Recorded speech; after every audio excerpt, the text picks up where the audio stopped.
Hello.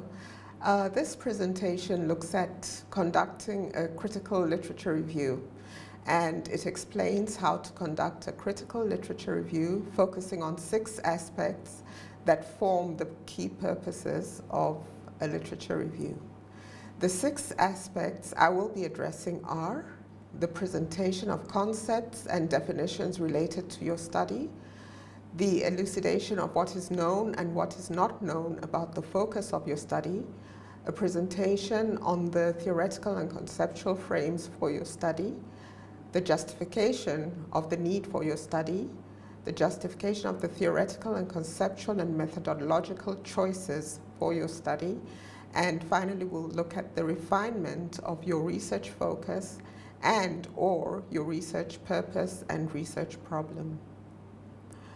The first purpose of a critical literature review is the presentation of concepts, terms, and definitions relevant to your study. You will know that in fields of study, there may be concepts and definitions which are contested by various researchers, writers, and theorists. When carrying out your literature review, it's advisable to present the various viewpoints of authors and researchers and make a justification for your selection of one particular author's view as it is relevant to your study. It is important to do so, especially if you intend to use the concept or definition as one or some of your research variables. The second purpose of a literature review is to present what is known about the focus of your study. This process involves an in-depth scouring of literature within your field from a global and local perspective. You may use techniques such as content curation and signing up for content alerts from leading journals in your field of study. This allows you to keep your finger on the pulse regarding developments in the field you wish to study.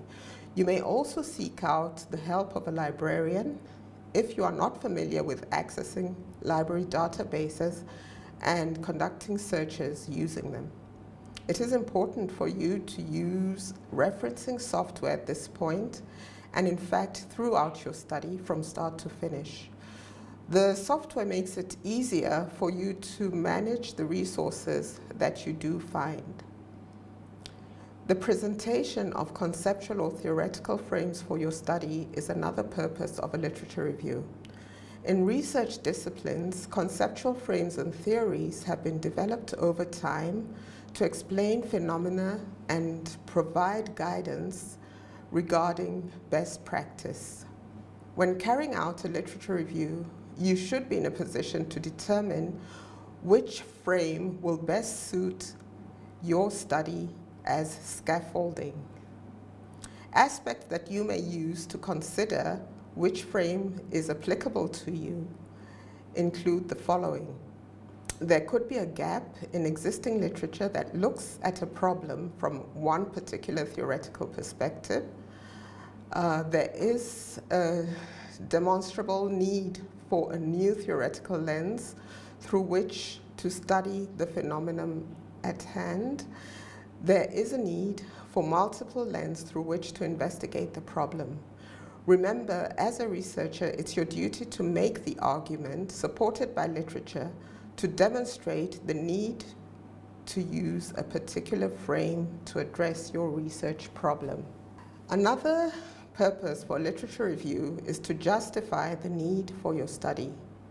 This is one of the key purposes of the literature review, and it involves arguing the rationale or need for conducting your study from a literature standpoint.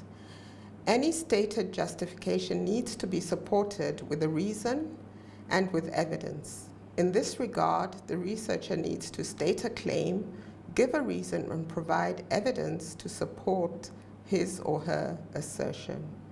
The researcher should provide evidence to the effect the proposed research is important enough to warrant it being carried out.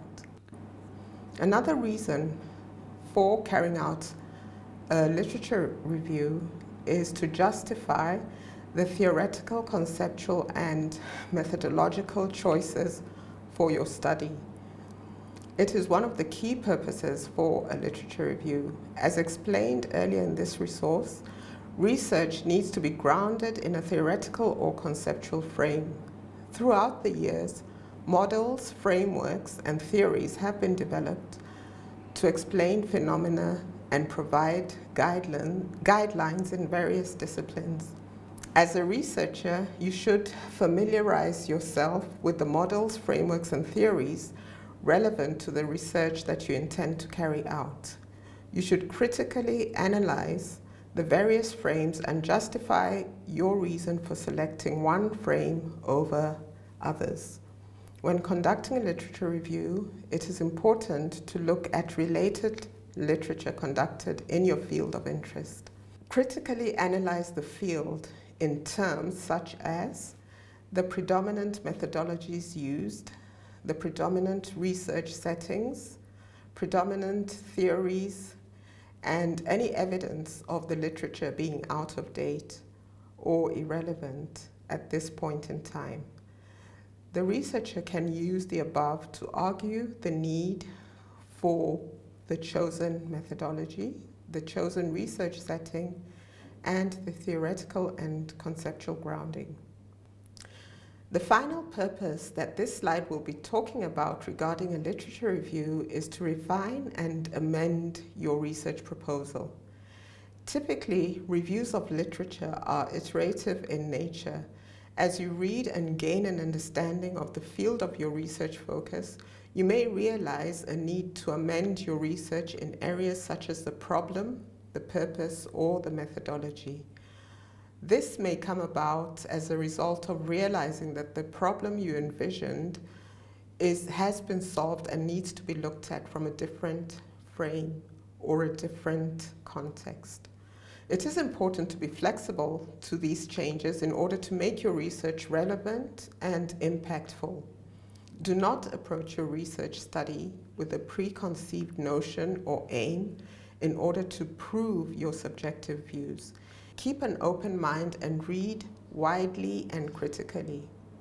In concluding this presentation, we have provided you with a rubric for you to assess your literature review as you work through it. Good luck and keep reading.